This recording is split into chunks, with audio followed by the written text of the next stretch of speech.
Okay, all right. I'll just sort of jump into it then. Yay. This is on inhumanities and sort of Chinese futures. And so the question driving this is the idea of the cosmos and humanity. And so part of my supervisor's work is on the idea of the human and humanity, which and we're trying to think through sort of what does it mean to be, what's the sort of human that's driving a lot of governance and futures and international relations kind of discourse at the world level, because the notions of helping humans, serving them, saving them, protecting them, but it's not really sometimes not quite clear what it is that humans are, and then is it even dangerous to know exactly what it means to be human? That's another driving question. So this is sort of the format I'll be going through in terms of it, starting with humanity, the cosmos. I'm going to look at the idea of the mandate of heaven in China, and then through some speculative fiction, through Liu Cixin's three-body problem, as sort of a scaffold for this question. Next slide, please.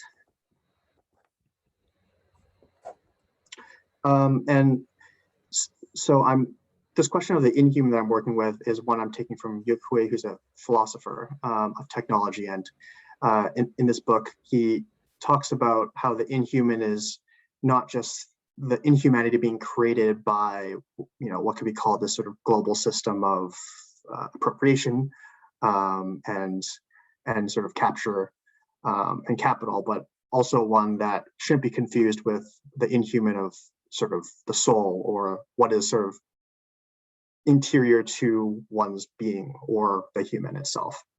And it's this sort of infinitely secret one, which is one that should be used, or should be, transferred to reject the tendency imposed by sort of transhumanism, which is the idea that we're going to transcend all of our human limits and eventually potentially like the limits of the universe or the limits of the sun's death.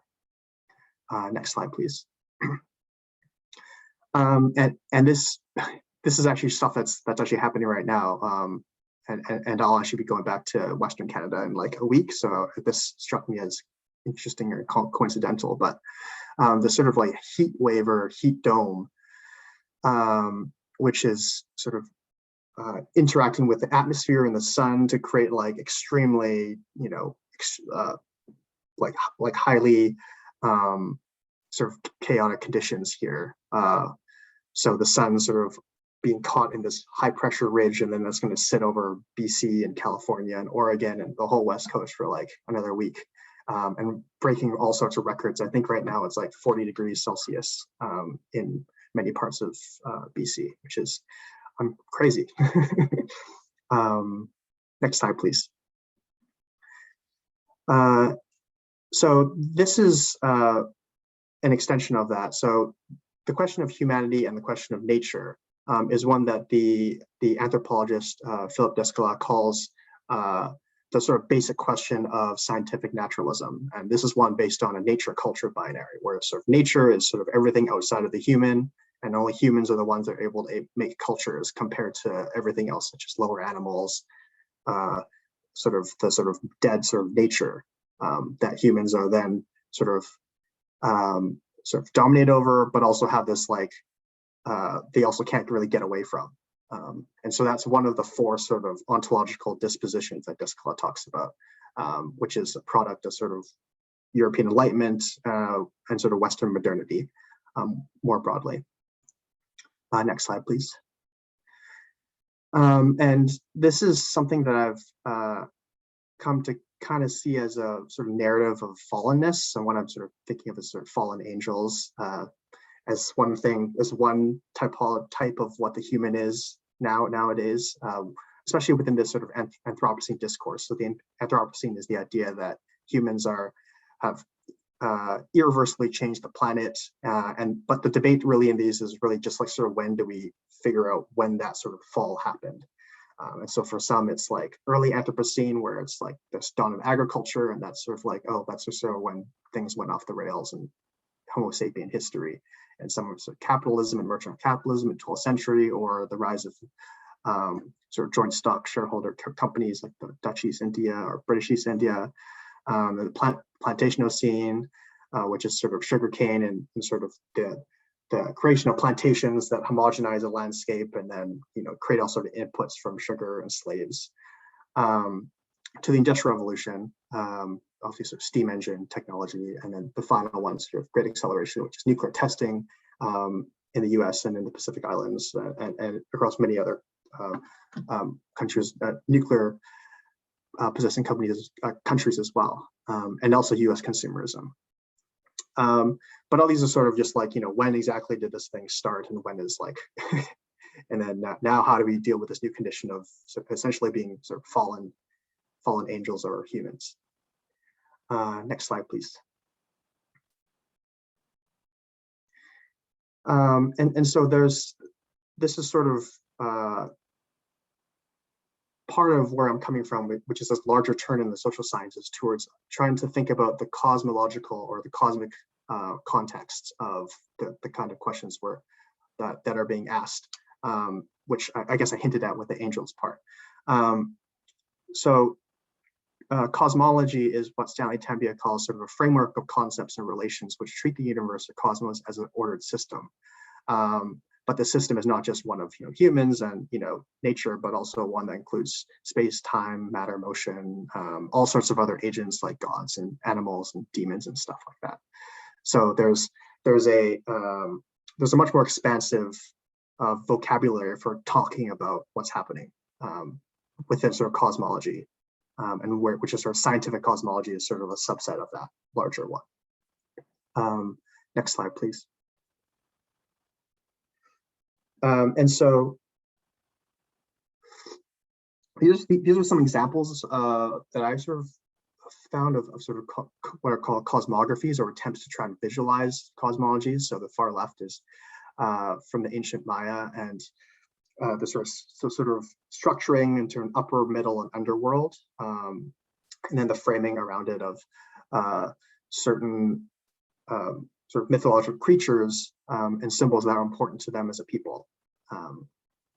And then in the middle here is sort of Hobbes's sort of Leviathan, where you have a sort of sovereign sort of meta-human, which is made up of lots and lots of little peoples, which then lords over a countryside and like protects / so it's not so clear whether it's protecting the kingdom it's in or it's threatening it, but that's to me that's sort of the cosmography of sort of modern sort of state system that we're living in, sort of countries threatening other countries and doing it back, that kind of thing.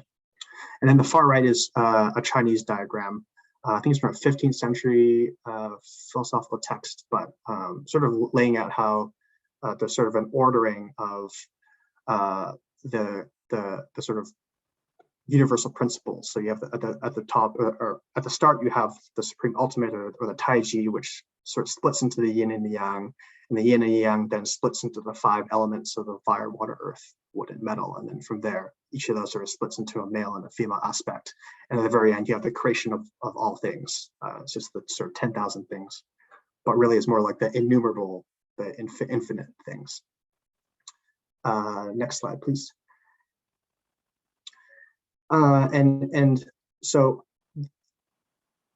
this sort of feeds into this this one of the main concepts in Chinese thinking, which is Tianrendi, which is heaven, human, and earth, sort of in harmony, or in the sense of being aligned.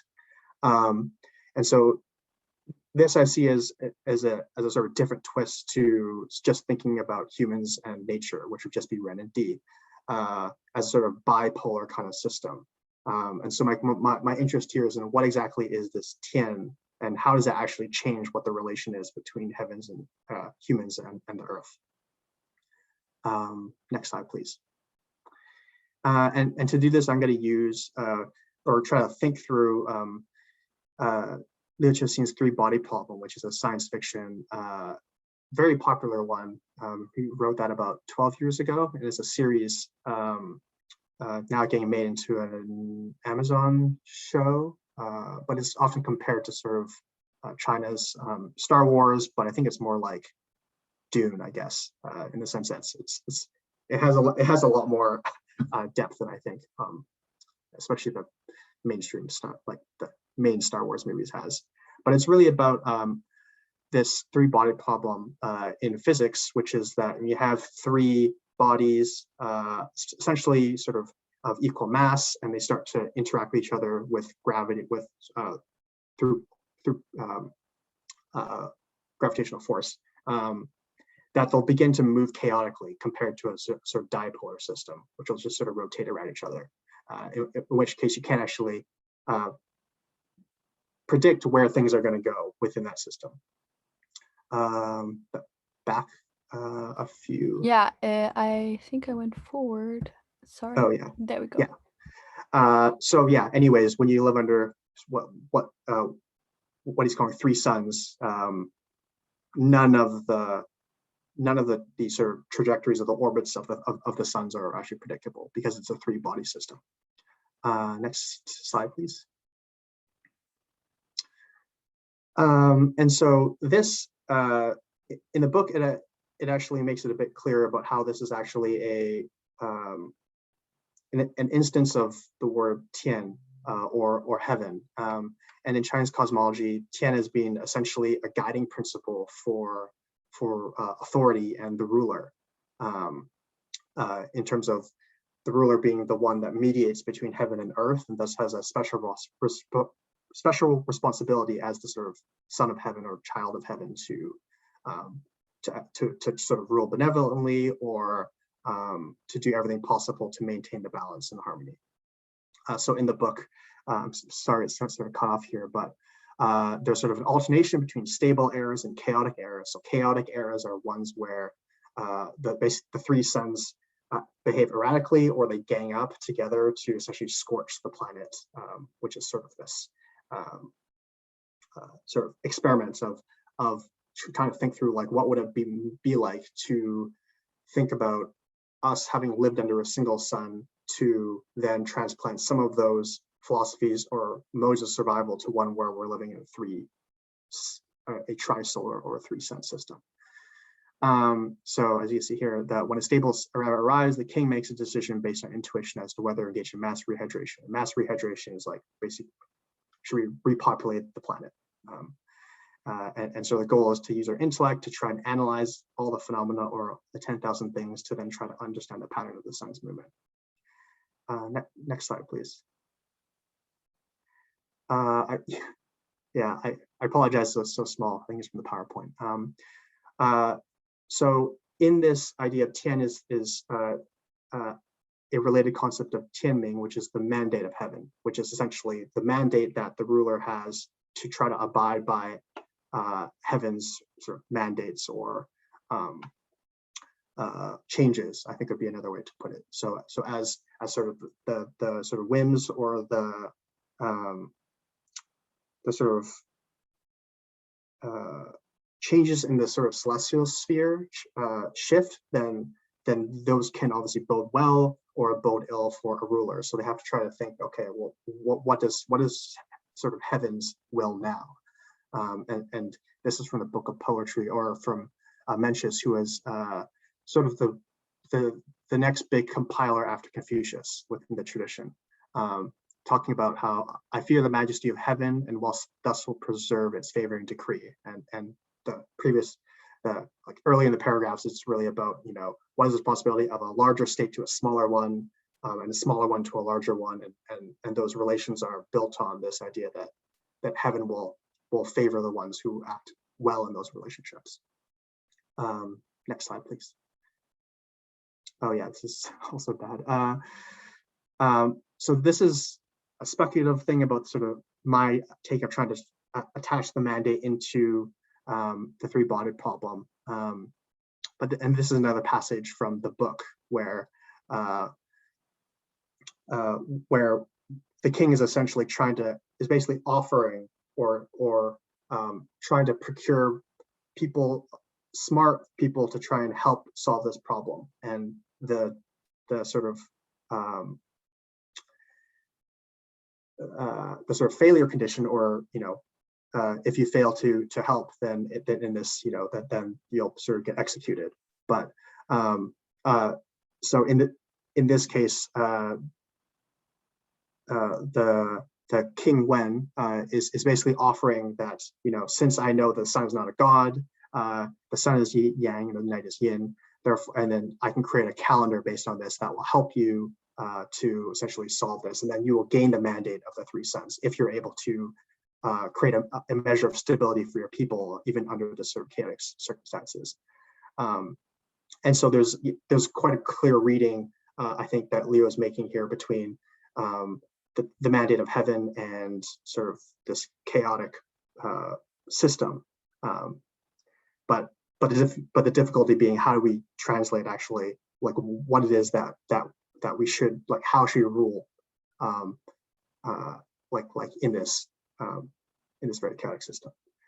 And so I guess I'll move on to my sort of final slide of questions, which is about inhuman futures. So kind of going back to that idea of the inhuman not being as like something like intrinsically negative, but really just about incalculability. So if we're imagining futures, that's not just for humans or animals, but then what's also the future of, say, Tian or heaven as a sort of concept that can guide how we relate to, say, our political systems or economic systems and etc. And then, do humans have responsibility to anything beyond other humans and the planet? Because if it's just about saving the planet or saving humans, then we're still within this nature culture dynamic where the planet is essentially just a proxy for nature. And then lastly, sort of what is the meaning of the cosmos today? And then also, I guess you can add for whom as well. And so, yeah, those are just some questions that I was thinking through as I put this together, but I'm very interested in what everyone else has to say about this as well. So thank you very much for your time.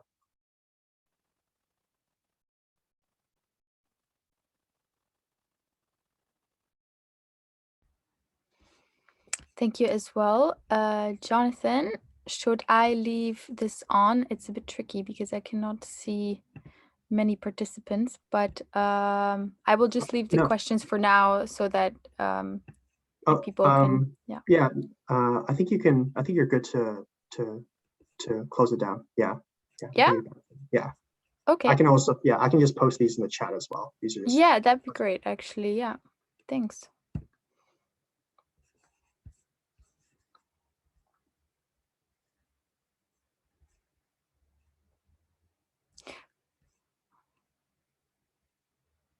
Great. I think we have about 10 minutes for comments and questions, and then we'll have 20 minutes break. So if anyone has a question or comment, please raise your hand.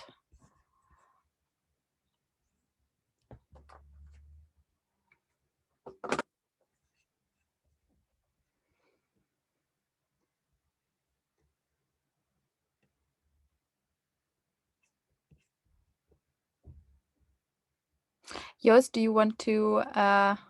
Oh, Aaron. Okay. Hi. I'm actually here. Hello. I've been lurking in the black screen.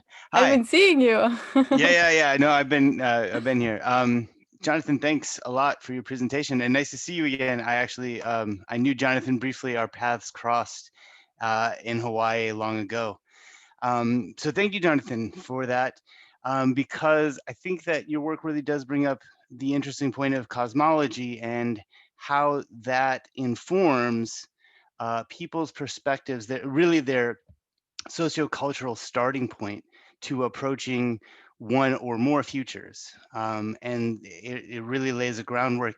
I think it was Elmira also mentioned, some of this stuff is so embedded in the environment when children are growing up, that it really, there's little time to really reflect on it until later on. And so I think Tian as an incalculable entity, or any other kind of cosmological stance that one can take towards alternative futures, or futuring, as another presenter put it, is really important. And I wonder, have you used any of those kind of cosmological theories towards futuring, like the causal layered analysis and some of the other methodological slash theoretical kind of concepts in your work?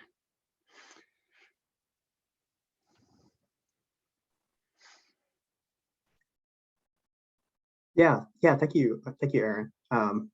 Yeah, also very good to see you again as well. Yeah, so this is so I guess I should have opened with this. This is part of my first section of my dissertation, and I've sort of just started gathering stuff for it. So yeah, very open to tweaking some of these concepts. So I haven't so I know Sohail's CLA, and when I eventually engage, it'll probably be through Sohail's sort of iceberg metaphor. I think what I'm trying to add to that is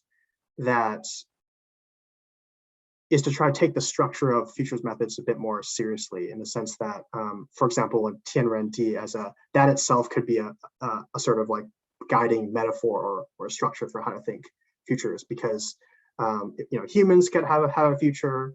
I think this was actually in one of the futures classes back at Manoa about I forgot his name.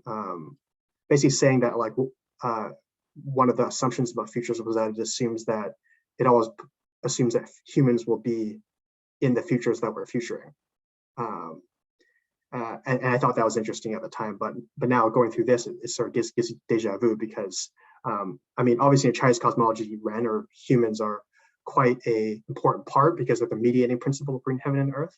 But even then, it was the Taiji into the heaven and earth first, and then the humans came later. So it doesn't, like, if that was the case sort of in the past in this cosmology, then is that a necessary condition in the future? Or could there be another agent or another entity which then becomes essentially takes the place of the human within that trinity? That's another interesting thing, sort of a non-human human, or an inhuman, what I'm working, which is sort of an inhuman human, and which I think you do get in some science fiction, where the sort of main protagonists are not always Homo sapiens or humans or robots or something, which are sort of just like semi or pseudo humans in a lot of cases. I'm very, very interested in working more with the futures community to try and figure out where cosmology fits into more of these methods. And yeah, that's our future project. Yeah, thanks, Jonathan. Just a quick follow-up, if I can, and maybe this ties into like kind of the anticipatory governance slack, and especially some of the themes that have gone on here. The inhuman and the non-human. Do you see those two concepts as relatable to one another in terms of systems? Because it sounds like the inhuman is something out there that it's like unapproachable, whereas the non-human is typically something that's lived with, right, and lived, experienced alongside us. And I wonder how you kind of, if at all, is that a cosmology as well? Is that a cosmological difference, and how might you grapple with that?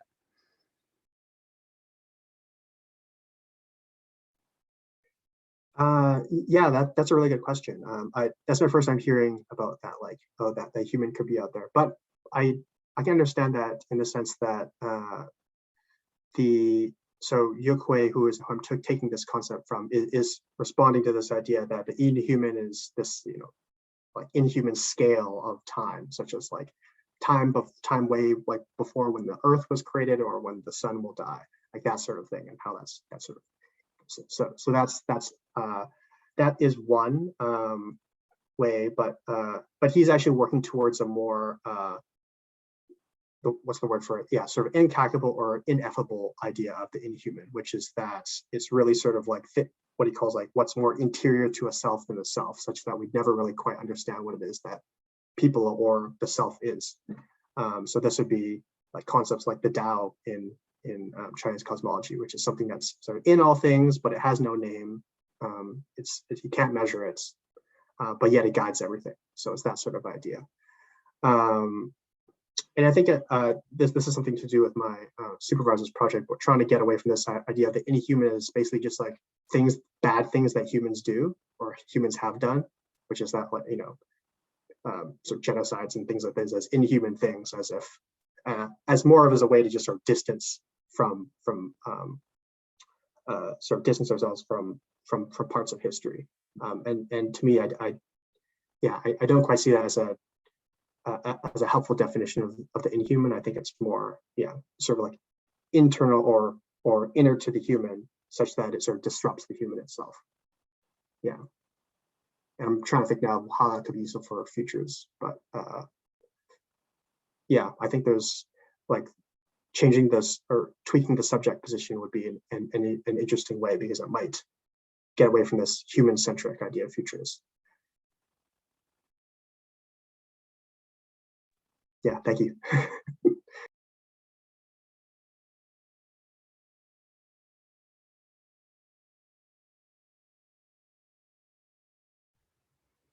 Rob, if you want to ask your question.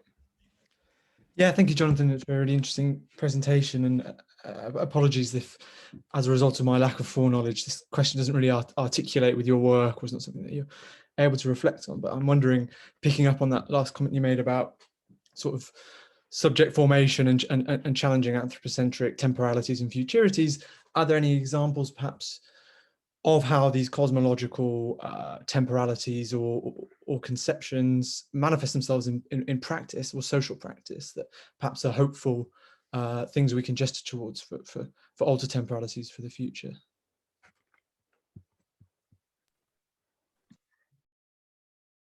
Yeah, thank you, Rob. Practice. That's definitely something that I eventually want to get towards, which is practice. I think this section is very much a setup for the rest of my dissertation, which, so the other two sections, one's on the idea of future generations, and I'm looking at how that discourse is playing out in China, and then the last one's on sort of space exploration, where like what I'm seeing there is that basically like every single ship and a piece of equipment that China is sending up has the word tin or heaven in there, which is kind of what got me interested in this, is trying to think, okay, why is this word up there? Because when I'm looking at like, say, American ones, it's like Voyager and, you know, Serenity, and not Serenity, that's Firefly. Anyways, there's like all those other, you know, it doesn't have the same like consistency, and so maybe you're really interested in what exactly, you know, Chinese leaders and especially their space engineers think that they're doing up there, and I think it has to do with this broader cosmology of Tianren. So those would be some applications. I think it's like one other application is a bit more in the consciousness raising, which is just at least to try and push away from this idea that humans in nature are a dyad, or just sort of I guess a dipolar system. This would be more like a three-body problem in that sense, where the idea of heaven is what sort of aligns the sort of system, in a sense, kind of like how when you put like a current through, like how electricity sort of can mobilize or stabilize a sort of system. Because when you just have two, it becomes very difficult. It's like, does one, you know, are humans over nature, or is nature just going to take back humans as one? It's just like this sort of thing, as opposed to, we have to actually think about what does heaven or what does celestial sphere want, which would then involve, you know, what does like what's going to happen to the planets? You know, how do we understand sort of, you know, comets and cosmic phenomena coming from outside of just humans and the planets? And then what does that mean for how we understand society here as well? So that it makes it a bit, it adds more factors essentially to this question, and then makes it less of a, oh no, we're doomed, or oh no, we're gonna be able to do this, and we're able to do it for, you know, if you think into those inhuman scales, we're able to do something for as long as the planet is habitable. or try to find some type of successor species. So there's it pushes the view a bit farther than futures is usually done. So I think that alone is sort of a helpful practice, and perhaps something that us in the broader community can try to think through, and maybe if there's other things that'll come out of it. But thank you very much, Rob.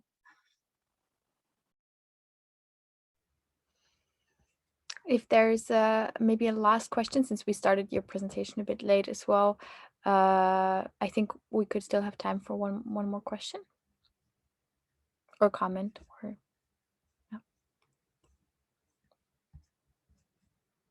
there's also actually quite some stuff going on in the chat and in the Slack channel as well. So maybe you can have a look at that in the break.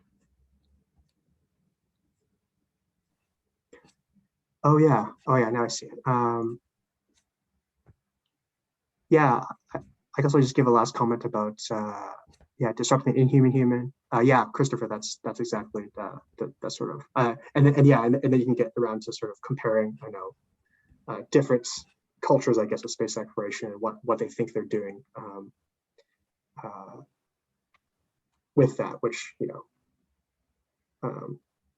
I'll probably get into this for my last section, but how the sort of privatization of space exploration by the Americans may not actually it'll push a certain cosmology of what they're thinking they're doing with the solar system out there as opposed to other places.